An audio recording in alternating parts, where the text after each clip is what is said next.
All right, welcome to the Explainer. So, have you ever just looked around, looked at the news, and thought to yourself, how on earth does a country this complicated actually work?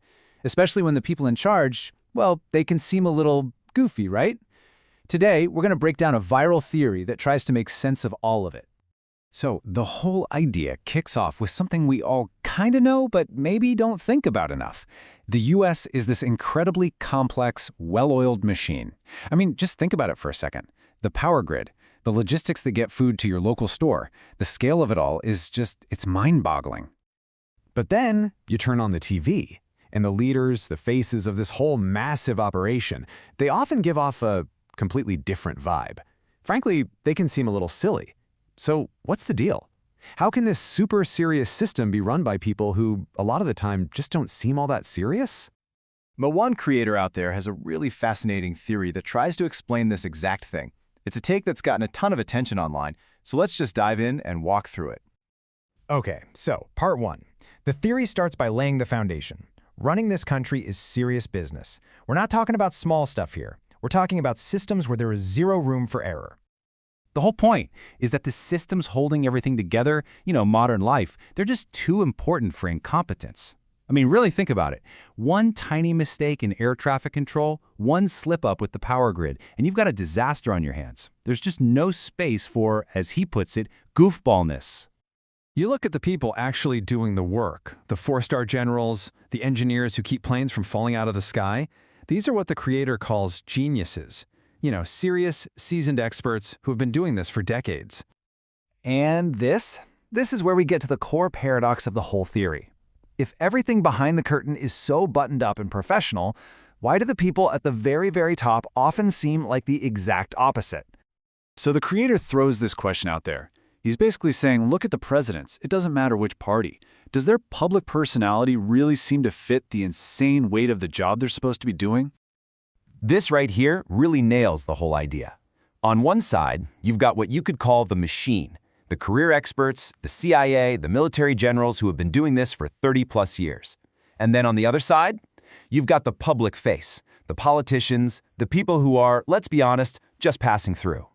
And this is the big question the theory wants you to wrestle with. Do you really think a four-star general, someone who's dedicated their entire life to this, is going to let some goofball just tell them what to do? Does that actually seem plausible? Okay, so if the leaders aren't really in charge, then what's their job? What are they even doing there? Well, this theory has a very specific answer for that. The idea is that they're pawns. That's the word he uses. Their job is to be the face, the distraction. They're the ones who, stick your head out there and take all the public anger and all the risk. So let's be clear. When he says pawn, he doesn't just mean someone who follows orders. He means a strategic decoy, a figurehead who's put out front to soak up all our attention, while the real moves are being made somewhere else entirely. So how does a president fit into all this? Well, the theory goes like this. A new president shows up pretty much clueless. They know nothing. Then they get swarmed by the world's top experts, the advisors, who basically tell them what's what and what to do. These are the people who are there forever and will be there forever. And to make this whole thing crystal clear, the creator uses a really great analogy from a super popular movie. He's talking about Batman Begins. Now, if you've seen it, you know exactly what I'm talking about. The first villain you see, he's not the real threat. He's not the one actually pulling the strings. And this is the perfect metaphor for the theory. You've got Scarecrow, right? He's the loud, flashy, public villain who soaks up all the attention. But the real mastermind, Ra's al Ghul, is hiding in the shadows, running the whole show. And in this theory, the politicians, they're the Scarecrow. So yeah, the people you see yelling on cable news or firing off tweets, those are the scarecrows.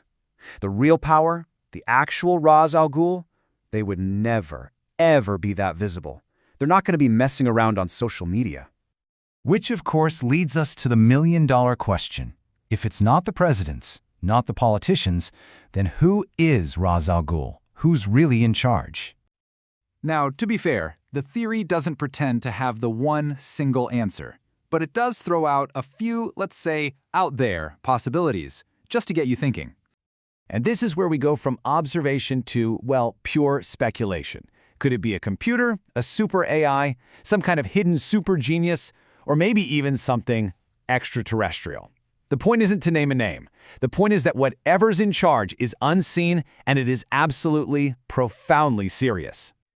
And that's pretty much where the theory leaves you. It doesn't wrap everything up in a neat little bow. It leaves you with a challenge to question what you see, summed up in his final words, wake up. So maybe the next time you see a politician on your screen, you might ask yourself, are they running the show or are they just part of the show?